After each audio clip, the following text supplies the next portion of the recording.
My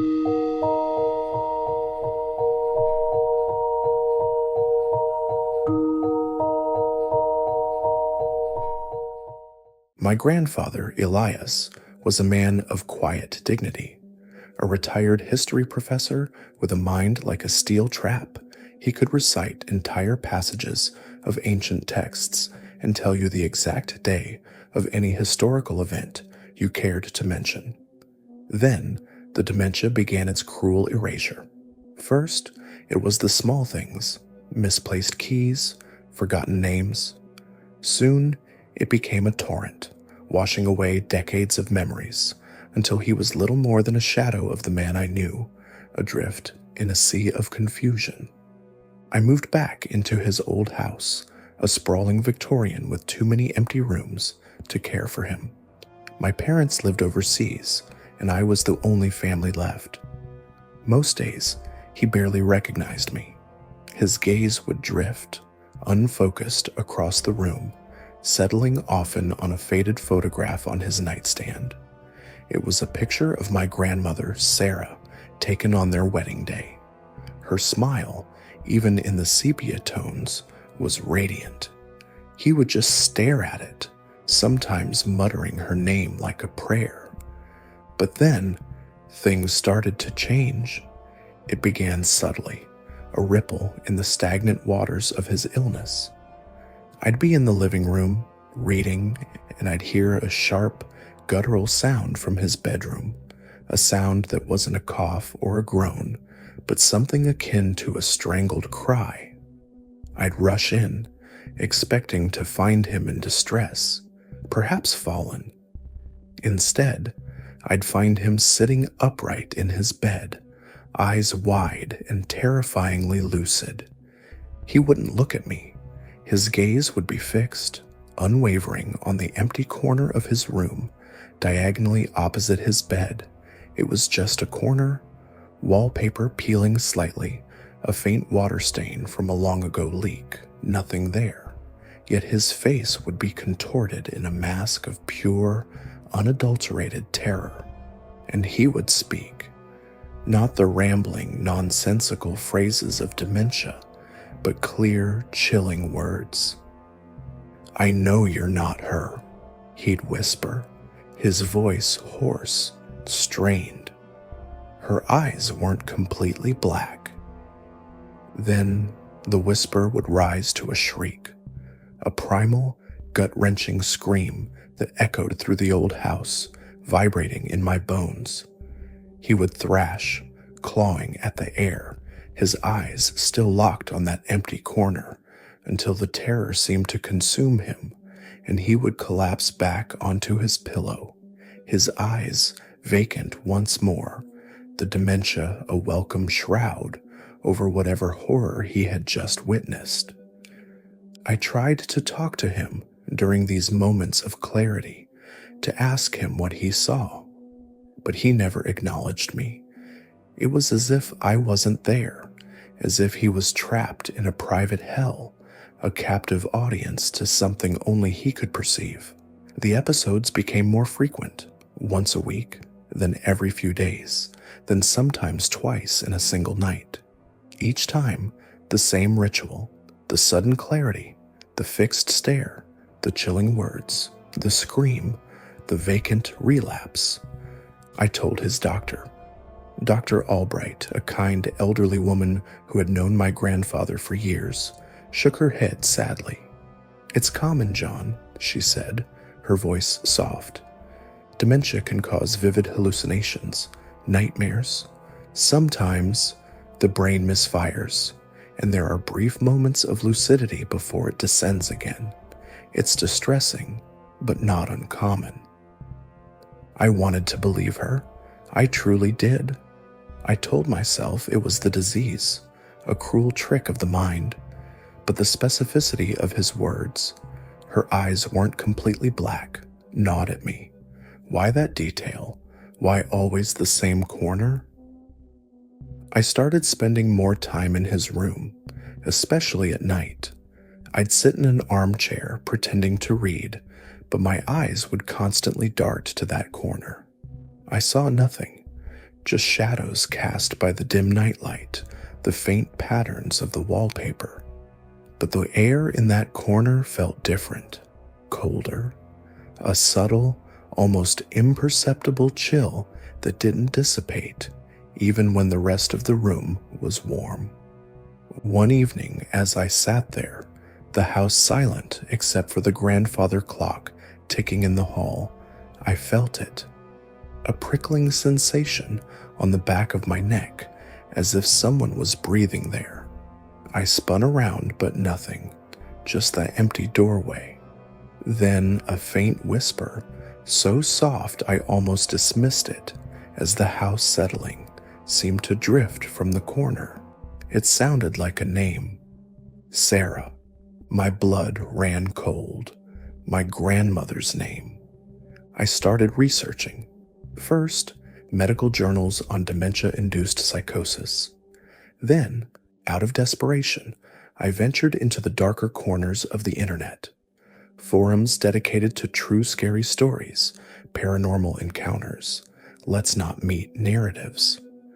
I delved into creepypasta threads, searching for anything that mirrored my grandfather's terrifying lucidity.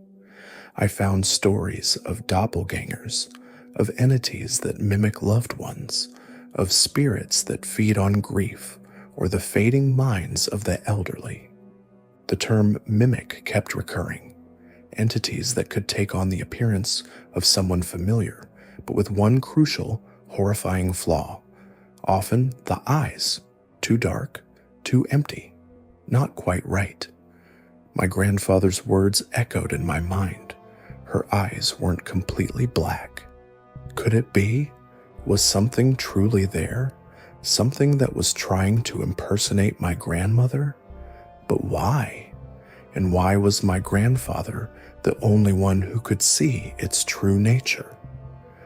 I bought a cheap motion-activated camera and set it up in the corner, pointing towards the bed. If it was just hallucinations, the camera would show nothing.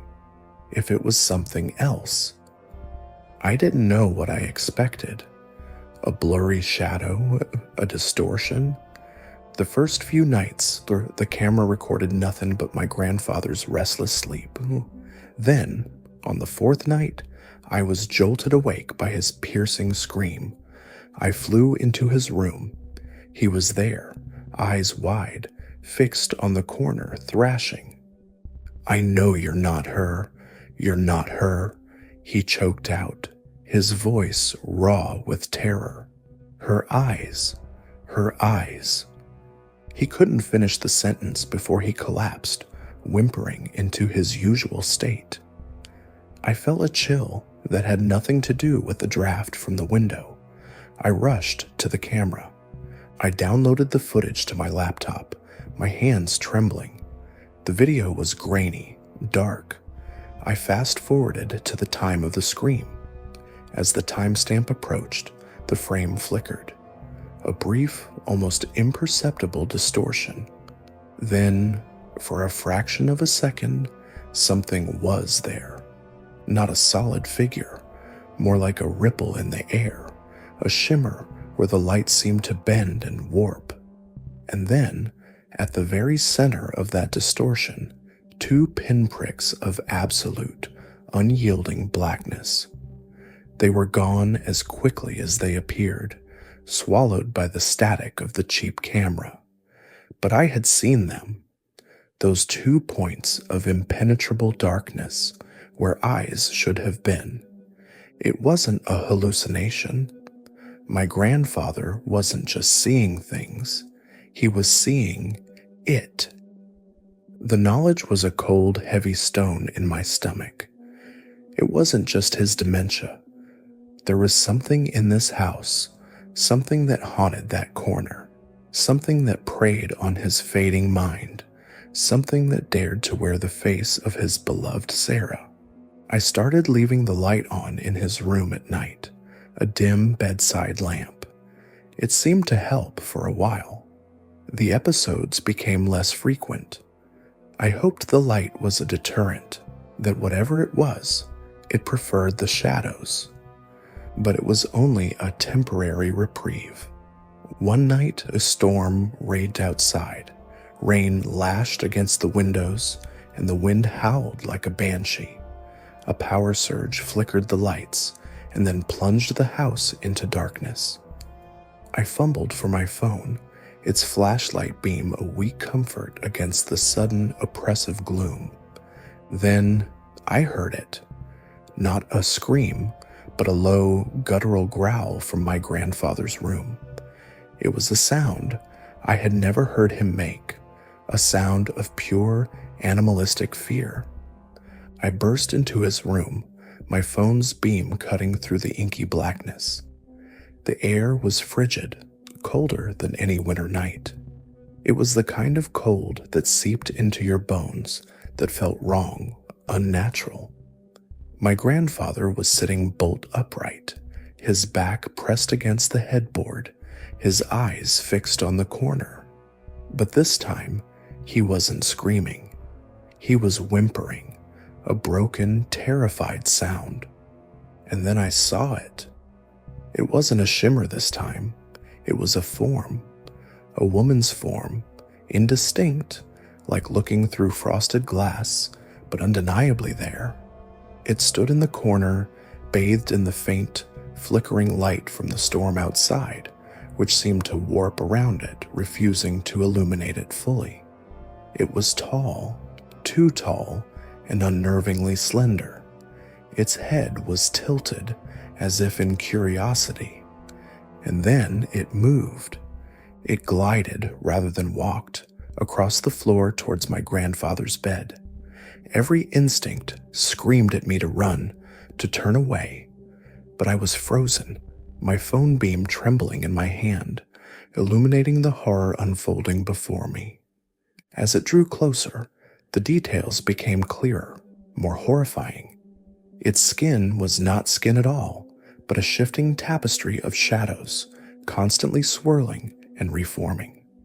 It wore a dress that seemed to be woven from the darkness itself.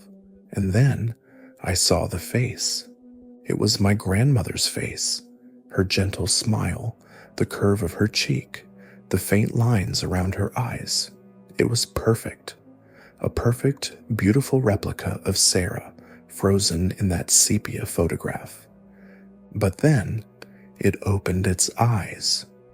They weren't just black, they were voids, two gaping abyssal pits that seemed to absorb all light, all hope, all sanity.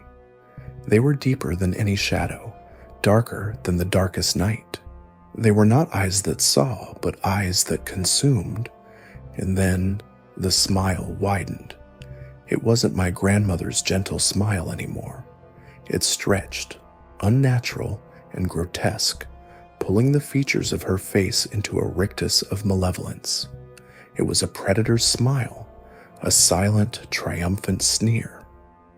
My grandfather let out a choked sob, his body rigid with terror. The mimic raised a hand, long, slender fingers, perfectly formed like my grandmother's, but tipped with nails that seemed too sharp, too dark. It reached for my grandfather's face. "No," I screamed, finally breaking free of my paralysis.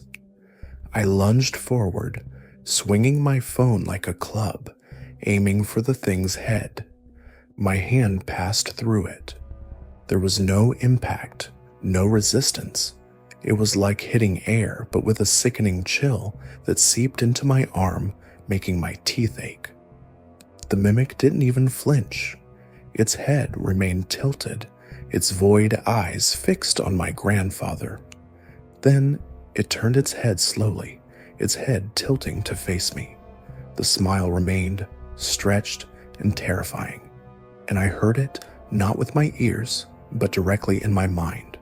A voice, silken and cold, like wind chimes made of ice.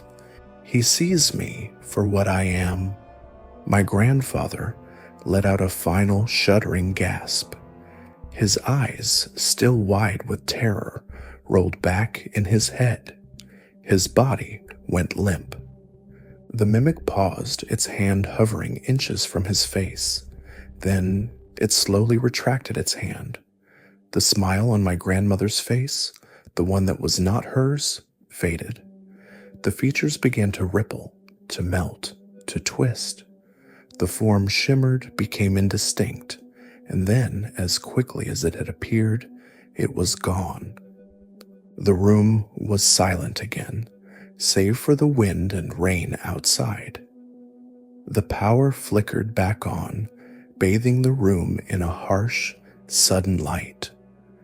My grandfather lay still. His eyes were closed now, his face peaceful. The terror had finally left him. He was gone. I stood there for a long time, the cold radiating from the corner, my arm still aching from the phantom impact. The camera on the tripod was still there, but I knew what I would find. Nothing. Or worse, another flicker, another hint of the impossible. I never told anyone what I saw, not Dr. Albright, not my parents. They said he died peacefully in his sleep, a blessing after so much suffering. I nodded, agreeing. What else could I do? How could I explain a doppelganger made of shadows and void eyes? The house is mine now. It's too big, too empty. I haven't moved anything in my grandfather's room. The bed is still there, the nightstand with the faded photograph of my grandmother, and the corner. I never sit with my back to it. I never turn off all the lights. And sometimes, late at night, when the house is silent and the wind howls, I feel that cold spot. I see the faintest distortion in the air just for a moment, and I feel a presence. It never appears fully for me, not like it did for my grandfather. Perhaps it knows I'm not fooled. Perhaps it knows I see the truth behind the illusion, even if I can't fully comprehend it. But I've started noticing something else. In the quiet moments when I'm alone in the house, I sometimes catch a glimpse of my own reflection in a window or a mirror. And for a split second, before my mind corrects the image, I swear my eyes look too dark, almost completely black. Thank you so much for sticking with me to the end. I really hope you enjoyed it. If you liked this video, please hit that like button and don't forget to subscribe for more content like this. Take care, and I'll see you in the next one.